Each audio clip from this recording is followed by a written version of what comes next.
एक तो ले रहे हैं बेंजीन डाइएथेनियम क्लोराइड, क्या ले रहे हैं बेंजीन डाइएथेनियम क्लोराइड। एक दूसरी चीज लेते हैं अपन फिनोल और एक लेते हैं अपन एनिलीन। तो पहले अपन जो पब्लिक रिएक्शन कराएंगे वो तो अपन लेंगे डाइएथेनियम सॉल्ट, और डाइएथेनियम सॉल्ट को इस टाइप से बनाना है आपको। बेंजीन को ऐसे सीधा मत बनाना है, इस टाइप से बनाना।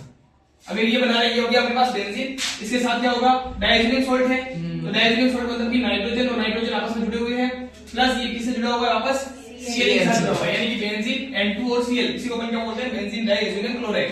अब इसकी जो रिएक्शन कराएंगे ना वो कराएंगे फिनोल के साथ। किसके साथ कराएंगे फिनोल को भी वापस आपको ऐसे ही बनाना है। ये हो जाएगा हमारे पास फिनोल। फिनोल में क्या होगा, इधर तो आ जाएगा OH, और इसकी पेयर पोजीशन की सभी पोजीशन पे क्या आएगा हाइड्रोजन अटैच होते हैं। अपन इधर क्या लिखेंगे हाइड्रोजन। अब होगा क्या, यहां से तो Cl और यहां से हाइड्रोजन, बाहर क्या निकल जाएगा HCl, बाहर निकल जाएगा HCl। अब HCl निकला तो क्या होगा, ये जो नाइट्रोजन होगा सीधा कहां जाके जुड़ जाएगा इस बेंजीन के साथ। तो यहां हमारे पास हो जाएगा बेंजीन, ये बेंजीन वापस जुड़ा हुआ है N2 के साथ, N, और ये नाइट्रोजन जो था किससे जाके जुड़ रहा है बेंजीन के साथ जाके जुड़ रहा है, तो ये हो जाएगा यहाँ पे बेंजीन। और यहाँ पे हमारे पास यहाँ वापस क्या हो जाएगा OH।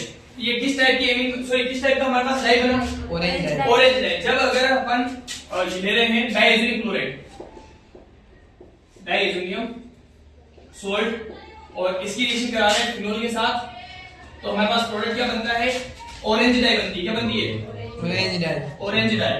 और अगर अपन यहाँ पे डाइएथेनियम सॉल्ट को अगर आप इसको अगर ऐसे नहीं बना रहे हो तो आप इसको ऐसे भी बना सकते हो। देखो ये हो गया बेंजीन, इस बेंजीन में हमारे पास यहां जुड़ा हुआ है, क्या जुड़ा हुआ है N2, और फिर क्या जुड़ा हुआ है Cl, और इसकी रिएक्शन अपन यहां करा रहे हैं फिनोल के साथ। और फिनोल में मैंने यहां ले लिया, ऊपर ले लिया OH, यहां हो जाएगा हाइड्रोजन।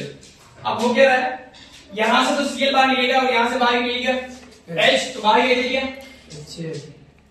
HCl बाहर निकल गया। अब क्या होगा, ये जो नाइट्रोजन होगा इस पैरा वाली पोजीशन से जाके जुड़ेगा, इसको आप ऐसे घुमा दो, ये हो गया बेंजीन। बेंजीन की यहां वाली पोजीशन पे जुड़ा हुआ नाइट्रोजन, फिर ये जो नाइट्रोजन था कहां से जुड़ा इस वाले कार्बन से, तो ये वाला आ जाएगा कार्बन बेंजीन। और क्योंकि हमने यहाँ पे रिएक्शन चुना, सॉरी यहाँ पे फिनोल ले लिया ना, एमीन ले रहे, क्या ले रहे अपन, तो यहाँ पे हमारे पास क्या आ जाएगा NH2। अगर अपन डाइएथेनियम सॉल्ट इसकी रिएक्शन से कराते हैं एनिलीन के साथ कराते हैं, तो किस टाइप की डाई बनती है येलो डाई बनती है। तो आपको एग्जाम में यहाँ पे जो क्वेश्चन रहेगा येलो डाई, दो टाइप बन सकती है। एक क्वेश्चन ऐसा बन सकता है कि कंप्लीट द फॉलोइंग रिएक्शन, और एक क्वेश्चन ऐसा बन सकता है कि डाइएथेनियम सॉल्ट की इसके साथ रिएक्शन कराएं कि येलो डाई बनती है। तो डाइएथेनियम सॉल्ट इसके साथ रिएक्शन कराते हैं अपन एनिलीन या एरोमेटिक एमीन के साथ रिएक्शन कराते हैं, तो क्या बनता है येलो डाई। और अगर आपको पूछ लिया जाए कि डाइएथेनियम सॉल्ट की किसके साथ रिएक्शन कराएंगे कि ऑरेंज डाई बनेगी, किसके साथ रिएक्शन कराएंगे फिनोल के साथ रिएक्शन कराएंगे तो ऑरेंज डाई बनेगी।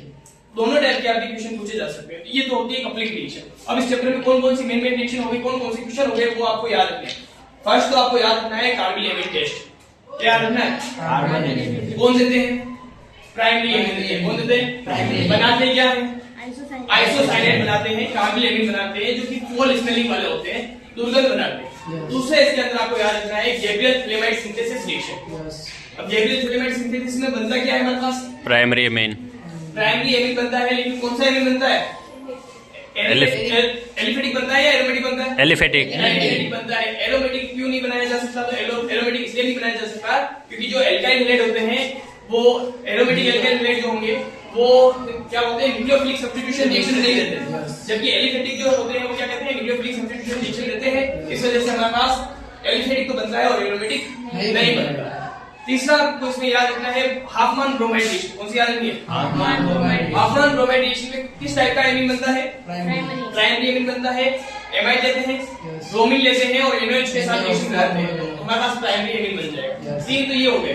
चौथा इसके अंदर अपने को याद रखना है कि एनिलीन जो होते हैं ना वो फ्रिंडल-क्राफ्ट रिएक्शन नहीं देते। एनिलीन फ्रिंडल-क्राफ्ट रिएक्शन क्यों नहीं देते, इसका रीजन ये है कि एनिलीन जो होता है ना, ये फ्रिंडल-क्राफ्ट रिएक्शन जो होती है वो आपके लुईस एसिड की प्रेजेंस में होती है। किसकी प्रेजेंस में होती है लुईस एसिड की प्रेजेंस में होती है, जिसकी वजह से क्या होता है जो एनिलीन होते हैं वो लुईस एसिड के साथ रिएक्शन करके एक सोल्ट का फॉर्मेशन कर देते हैं। किसका फॉर्मेशन कर देते हैं? सोल्ट का फॉर्मेशन कर देते हैं। इस सोल्ट के फॉर्मेशन होने की वजह से आगे रिएक्शन नहीं हो पाती है, डीएक्टिवेटिंग ग्रुप की तरह काम करता है। इस वजह से एनिलीन होंगे वो फ्रीडल ग्राफ रिएक्शन नहीं देंगे। ये फ्रीडल ग्राफ रिएक्शन का फोर्थ वाला क्वेश्चन हो जाएगा।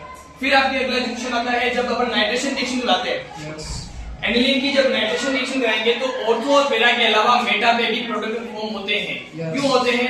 क्योंकि एनिलीन जो होता है, सॉरी नाइट्रेशन जो रिएक्शन होती है वो एसिडिक मीडियम में होती है, और एसिडिक मीडियम में होने की वजह से क्या होता है, एनिलीन जो होता है वो एनिलीनियम आयन में कन्वर्ट हो जाता है और क्या करता है, मेटा डायरेक्टिंग ग्रुप की तरह काम करता है। मेटा डायरेक्टिंग ग्रुप की तरह काम करेगा, इस वजह से जो प्रोडक्ट होगा वो ऑर्थो पैरा के अलावा मेटा में भी बनेगा। फिर लास्ट जो आपको याद की वो है कपलिंग रिएक्शन, और कपलिंग रिएक्शन मैंने अभी आपको बता दी, ठीक है।